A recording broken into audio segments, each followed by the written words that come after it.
Hello friends, welcome back to my channel. நம்ம இன்றைக்கி இந்த வீடியோவில் தமிழ்நாட்டோடைய கைவிடப்பட்ட நகரம் இல்லை கோஸ்ட் டவுன் இல்லை பேய் நகரம் அப்படின்னு சொல்லப்படுற தனுஷ்கோடியை பற்றி பார்க்கலாம். தனுஷ்கோடி இந்த பேர் வர காரணம் பார்த்திங்கன்னா, தனுஷ் அப்படின்னா வில் போன்ற அமைப்பு, அண்ட் கோடி அப்படின்னா கடைசி பகுதி. நம்ம இந்தியாவுடைய லாஸ்ட் லேண்ட் அப்படின்னு பார்த்துட்டோன்னா தனுஷ்கோடி தாங்க. அண்ட் இதை ஏன் நம்ம பேய் நகரம் இல்லைன்னா கோஸ்ட் டவுன் இப்படியெல்லாம் சொல்கிறோம் அப்படின்னு பார்த்தீங்கன்னா, 1962 டிசம்பர் 22 அன்னைக்கு ஏற்பட்ட ஒரு மிகப்பெரிய சைக்ளோன்னால் இங்கே 1800 மக்கள் இறந்து போயிருக்காங்க. அதுக்கப்புறம் பார்த்துட்டிங்கன்னா, இந்த தனுஷ்கோடியில் எந்த ஒரு மக்களுமே வந்துட்டு வாழ்கிறதுக்கு தகுதியற்ற இடமா மாறி இருக்குது.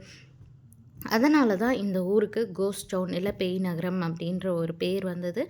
கிட்டத்தட்ட ஒரு 3-4 இயர்ஸ் பேக் தான் வந்துட்டு இங்கே ரோட்ஸ் எல்லாம் போட்டு இங்கே வந்துட்டு இப்போதைக்கு ஒரு சில மீனவர் குடும்பங்கள் அங்கே வசிச்சுக்கிட்டு இருக்காங்க.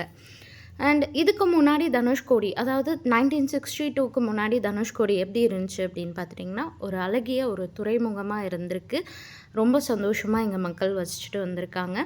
ஸோ அந்த சந்தோஷமெல்லாம் கிட்டத்தட்ட இவ்வளோ வருஷமாக இல்லாததுனால தான் இதை வந்துட்டு பேய் நகரம் அப்படின்னு சொல்கிறாங்க.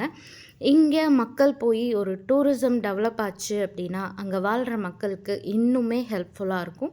ஸோ மறக்காமல் நீங்களும் தனுஷ்கோடியை விசிட் பண்ணி பாருங்கள்.